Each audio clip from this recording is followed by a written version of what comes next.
जय माँ आदिशक्ति, जय माँ जगत जननी, जय माँ जगदम्बा।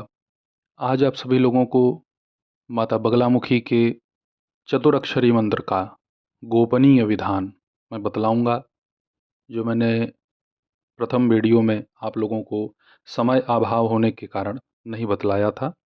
देखिए, तंत्र की जो गोपनीयता है उसे सार्वजनिक तो नहीं करना चाहिए, परंतु जो मेरे अपने प्रियजन हैं और जो जिज्ञासु हैं, जिन्हें माता पीताम्बरा में विशेष रुचि है अथवा तंत्र में रुचि है, तो उनके हित के लिए, उनकी जानकारी के लिए अगर मैं पूरी विधि विधान को न बतलाऊं तो ये भी कहीं ना कहीं अधर्म है, पाप है। माता पिताम्बरा का वैसे तो कोई भी मंत्र है वह अपने आप में सर्वगुण संपन्न है, सर्वशक्तिमान है।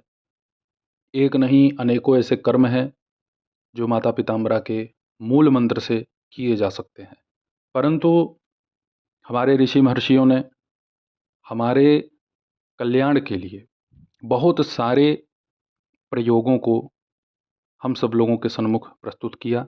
कम ही समय में शीघ्र लाभ प्राप्त करने हेतु अथवा दीर्घ काल तक आप साधना करें तो उसमें आपको क्या क्या सावधानियां रखनी है, कैसे क्या करना है, इन सब विषयों को अच्छे से हमारे ऋषि महर्षियों ने हमारे सन्मुख प्रस्तुत किया है।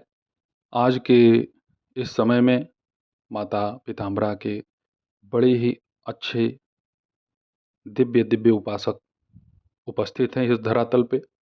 बहुत सारे ऐसे जन हैं जो सृष्टि के कल्याण के लिए, जन कल्याण के लिए बिना किसी स्वार्थ के जन सेवा कर रहे हैं।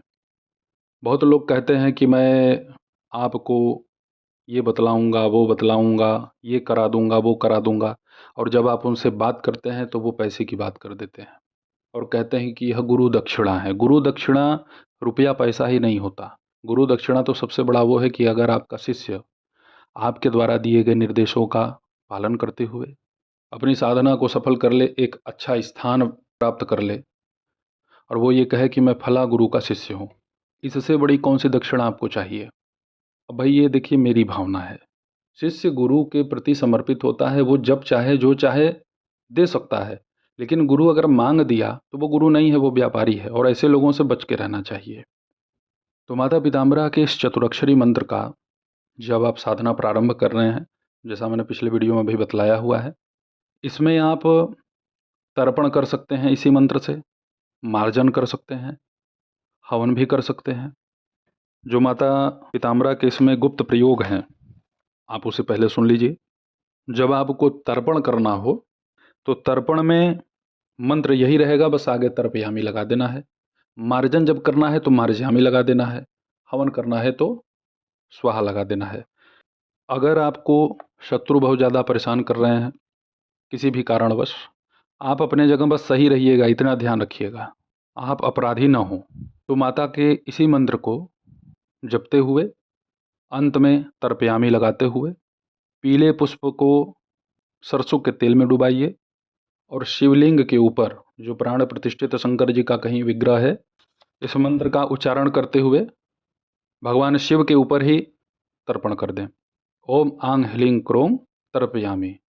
इस क्रिया को अगर आप एक दिन में 1000 और 11 दिन, 21 दिन लगातार ऐसे ही तर्पण कर देते हैं तो शत्रु कितना ही श्री संपन्न हो, शत्रु का भले ही हर तरफ बोलबाला हो, या तो उनको सद्बुद्धि दे देंगी माता, या तो उनका रास्ता खुल जाएगा यमपुरी का, बच ही नहीं पाएंगे।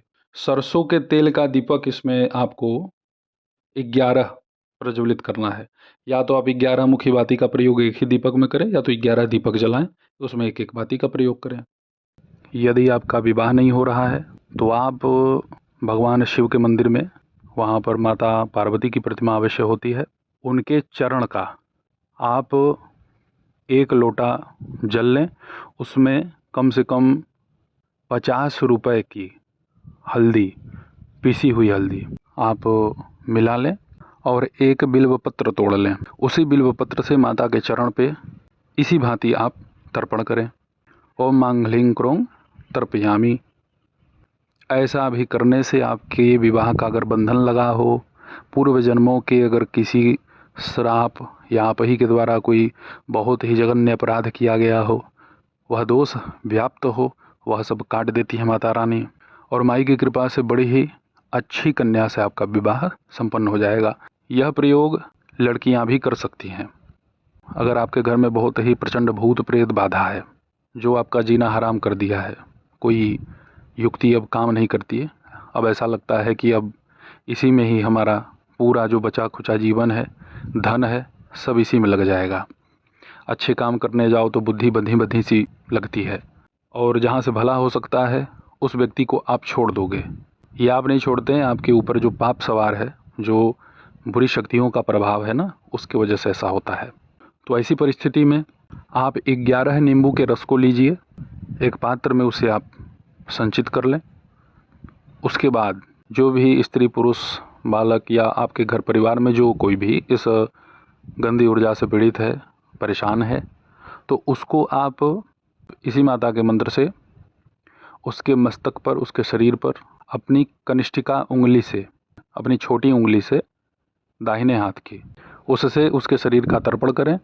एक एक बूंद उसके जिह्वा पे गिराते जाएं। अगर नहीं पीता है, मुंह नहीं खोलता है, तो किसी का इसमें सहयोग ले सकते हैं। इससे भूत प्रेतों का नाश हो जाता, फट जाते हैं वो।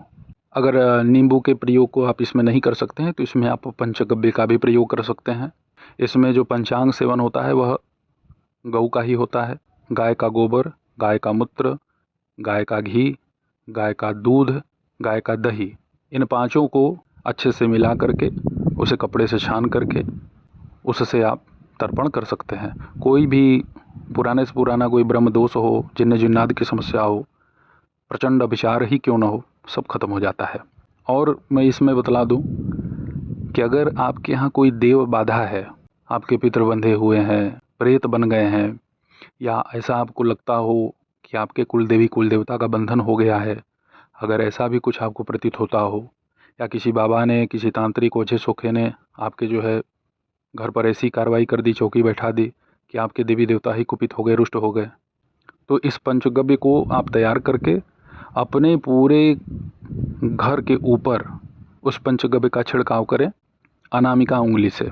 इसमें वामाचार की बहुत सारे प्रयोग हैं, वो मैं आप लोगों के सामने इसलिए प्रस्तुत नहीं कर रहा क्योंकि वो आपसे हो भी नहीं पाएगा। मैं एक आध दो बतला देता हूँ।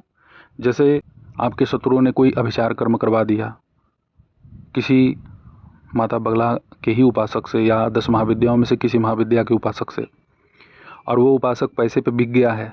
ध्यान रखिएगा, जो भी पैसे पे बिकता है वो ख़त्म हो जाएगा, और जो पैसे पे बिकता नहीं उसका कोई बाल बांका नहीं कर सकता है। हमारी आंखों के सामने ही एक पंडित जी ब्रह्म शांति करा रहे थे, जबरन वहाँ स्मार्ट बन रहे थे। हम लोग वहाँ बैठे हुए थे, हमने कहा कि भाई जब वो कह रहे हैं कि मुझे यहीं पे स्थान दिलाओ, मेरी संपत्ति इन लोगों ने हड़प ली है, तो तुम काहे 2 लाख रुपए के चक्कर में आ रहे हो ये सब फालतू काम कराने। बोला नहीं, मैं कराऊंगा, मैंने पैसा लिया है, बड़े से बड़े ब्रह्मों का हमने ऐठन ढील कर दिया है, ये क्या चीज़ है। अब हुआ क्या, वहाँ पे क्रियाकलाप कराए, गए बाथरूम, गिरे, फिर भी नहीं समझ रहे हैं। उसके बाद घर पे गए, बेटा पहले ही मर चुका था। पंडित जी यहाँ पूजा करवा रहे थे, बेटा वहाँ घर पे मर चुका था। अच्छा, उसके क्रियाकलाप को कराए, सब काम खत्म हुआ, 2 महीने बाद अपने भी चले गए।